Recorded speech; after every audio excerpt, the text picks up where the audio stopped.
Fala, Gata Show, um ótimo dia pra você, pro Alexandre Mota, Daniel Boa. Farias, a todos os amigos ligados aqui na Verdinha e também na TV Diário. O Vozão que encerrou neste momento a primeira semana de atividades devido a essa data FIFA. O Alvinegro que tem aí 2 momentos, né, de atividades, né, da primeira semana que encerrou na sexta-feira com atividade agora cedo e agora tem um retorno que vai ser somente na próxima terça-feira. Os atletas estão de folga amanhã, domingo e segunda-feira. São 3 dias que já estavam no planejamento do vovô para essa data FIFA. Os atletas voltam com foco total no Vasco da Gama, já pensando neste jogo dia 14 de setembro.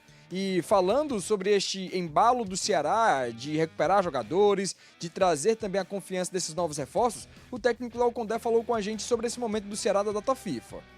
A gente vai aproveitar essas 2 semanas aí tem muitos atletas que chegaram recente para conhecer o grupo um pouco mais, eles se conhecerem um pouco mais e também o retorno de atletas importantes aí, como o Matheus Bahia, o próprio Fernandinho que está retornando agora também.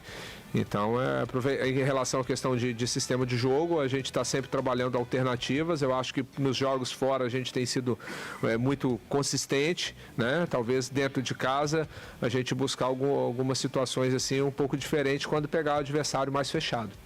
E pensando nessa sequência do Ceará, Gata Show, a gente tem aí o calendário do vovô para este momento de Campeonato Brasileiro. O técnico Léo Condé vai ter o próximo compromisso fora de casa, depois volta a atuar na Arena Castelão dia 20 de setembro, e aí tem os confrontos longe daqui do estado do Ceará. Dia 29 de setembro joga diante do São Paulo, lá no Morumbi. No dia 2 de outubro, já virando o mês, encara o Vitória no Barradão, enquanto no dia 5 de outubro joga novamente dentro de casa enfrentando o Santos. E aí, 5 compromissos complicados que o técnico Léo Condé também vem avaliando ao longo desses dias de treinamentos lá no CT de Porangabuçu, Denise. Samuca, eu vou aproveitar que tu trouxe essas datas e Alexandre e Dani.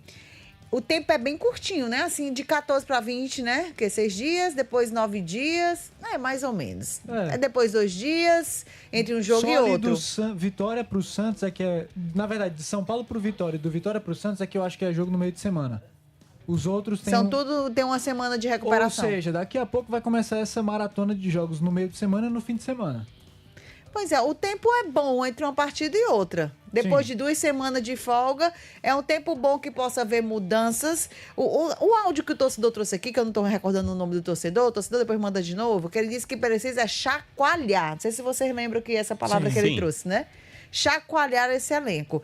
O momento da chacoalhada, gente, tem que ser agora. Por que eu estou trazendo essas datas que o Samuca trouxe aqui? Porque o tempo vai ser curto de uma partida para outra.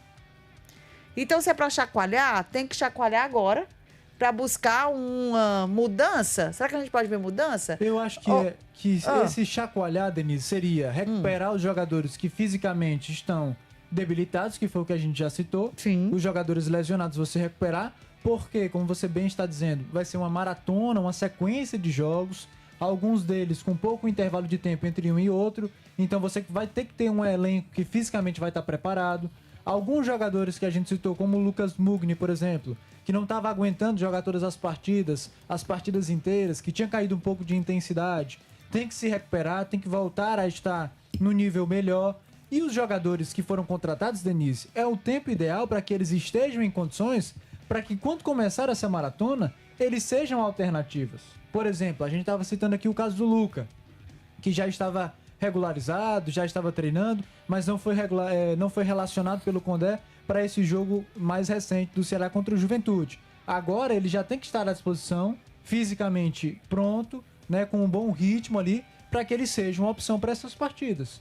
Para que Paulo Baia, Rodriguinho, o próprio Vina já estejam em melhores níveis, melhores condições, porque o Ceará vai precisar dessas peças. Esse chacoalhar que o torcedor utilizou passa sobre recuperar os jogadores que estão dentro do elenco, mas que talvez estejam em baixa, como a gente já citou, o Pedro Raul, né, o próprio Pedro Henrique também, o Lucas Mugni, mas também passa por esses jogadores que foram contratados estarem num nível de atuação que eles possam de fato ajudar. Que eles não sejam só peças que foram contratados para compor o elenco, mas que mesmo que eles estejam no banco de reservas, Denise, quando eles entrem em campo, eles possam fazer a diferença. Não seja uma substituição 6 por meia dúzia.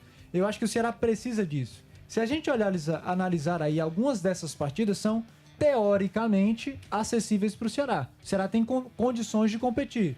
Você pega um Vasco fora de casa, o jogo é difícil, fora de casa, contra... Dá pra vencer? Qual é que dá pra vencer aqui? Em São Januário, mas o que eu quero dizer, é um adversário que está abaixo do Ceará. É um adversário que, em termos de tabela, está abaixo do Ceará. Então, talvez o Ceará tenha condições de tentar vencer o Vasco fora de casa. Você tem outros adversários aí, como o Vitória, que também está abaixo do Ceará. Santos também abaixo do Ceará.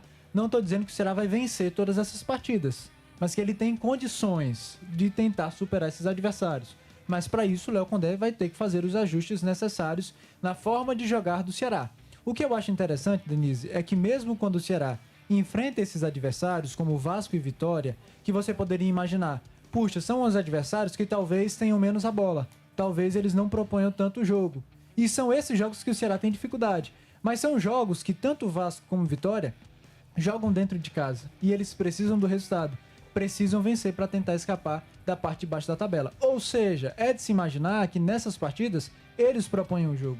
Eles têm uma posse de bola. Eles tentem atacar. E aí é nesses jogos onde o Ceará geralmente costuma ir melhor. Então eu acho que esse cenário, de certa forma, pode favorecer o Ceará. Mas claro, tem que ter um trabalho do Léo Condé nesse intervalo para qualificar ainda mais a forma do Ceará de jogar contra esses rivais à parte de baixo da tabela. Falar de matemática, né? Falei. Eu não gosto de dar palpite pra jogo, não. Mas, Alexandre, dá pra vencer o Vasco, dá pra vencer o Vitória. Todos os adversários, né? Em algum grau, você competindo, você consegue o resultado. Empata a grande Bahia, questão aí, Denise, é que é o seguinte, ó. A gente tá falando aí de 5 jogos, né? No primeiro turno, nessa mesma sequência aí, que o diretor pode mostrar pra gente, ó, Vasco, Bahia, São Paulo, Vitória e Santos, o time do Ceará só perdeu um jogo. Ele só perdeu pro Bahia. Sim. Ele conseguiu vencer o Vitória, ele venceu também o time do Vasco, ele empatou com o São Paulo em casa e ele empatou com o Santos fora. Então, para mim, olhando para a pontuação que o Ceará tem, né, Denise? Naquela ocasião ele somou 8 pontos dos 15. É mais da metade. Se ele seguir essa toada, né, que foi obtida no primeiro turno, ele encerraria, né? Restam 16 jogos. A cada 5 jogos você faz 8 pontos, o Ceará termina com 50 pontos. Mas aí, Denise, é o ápice do ápice, é o melhor momento do Ceará na Série A. Foi nessa sequência aí que a gente tá vendo. Depois disso, ele oscilou, ele não emendou 4 jogos sem perder. Essa foi a melhor sequência do Ceará. E aí, por que eu tô chamando a atenção isso? Porque o próximo jogo contra o Vasco é um jogo decisivo pro Ceará. Sim. Porque o Ceará foi inventado de perder para o Juventude. Então, dentro dessa matemática que ele precisa fazer para permanência na Série A, ele precisa tirar pontos do Vasco em São Januário. Não tem outra escolha. Ele vai precisar tentar vencer o Bahia, que é coisa que ele não fez até aqui no ano. Porque ele enfrentou o Bahia 3 vezes, perdeu as 3. Dá para empatar, dá para vencer, mas até aqui no ano é um retrospecto que não é tão simples. Então, essa é uma sequência que para mim é letal, é decisiva para o Ceará, para definir o que vai acontecer com o Ceará lá na frente. Nesses próximos 5 aí. Os próximos 5 jogos são decisivos.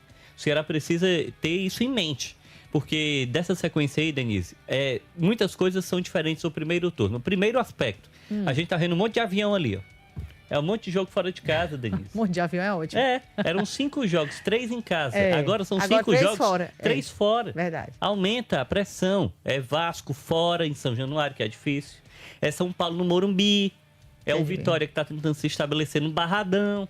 Então, são jogos complicados. Significa que o Ceará pode competir? É óbvio que sim. Sim. O Ceará demonstrou isso. Mas para ele ter alguma instabilidade na Série A, ele precisa tirar os pontos dessa sequência aí.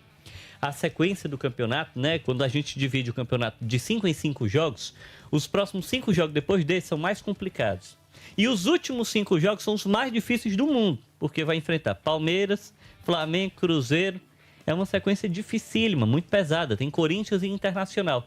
Então ele precisa... Na minha projeção, né, e acho que o Ceará precisa trabalhar isso em mente, ele precisa chegar vivo e com a pontuação garantida antes dos últimos jogos. Significa que ele não pode somar? Óbvio que não. É óbvio que ele pode competir, mas será bem mais difícil. Quando todo mundo estiver jogando só a Série A, quando todo mundo estiver voltado só para a primeira divisão, quando o jogo não ser um jogo de meio de tabela, vai ser um jogo que vale título, vai ser mais difícil tirar ponto desses times. Então, é muito importante que o Ceará realmente... dessa chacoalhada, como o torcedor pediu. E entenda o momento que ele está vivendo. É um momento decisivo. O Ceará, Denise, vem acumulando alguns resultados que não são positivos, são resultados indigestos, que a gente até demora para tentar explicar e não consegue. Você perder para o Juventude aos 49 do segundo tempo em casa. São coisas que acontecem, né? Mas o Ceará vai precisar dessa ousadia. Aí entra todo esse aspecto, né? Melhor incorporação dos reforços, fisicamente, todos esses jogadores que a gente já listou aqui precisam sair do DM, porque o Ceará precisa estar completo para ele emendar essa sequência. Enfrentar o Vasco, o Bahia, o São Paulo, o Vitória e o Santos. É talvez um dos últimos momentos em que ele vai ter 5 jogos e 3 times estão abaixo dele na tabela de classificação.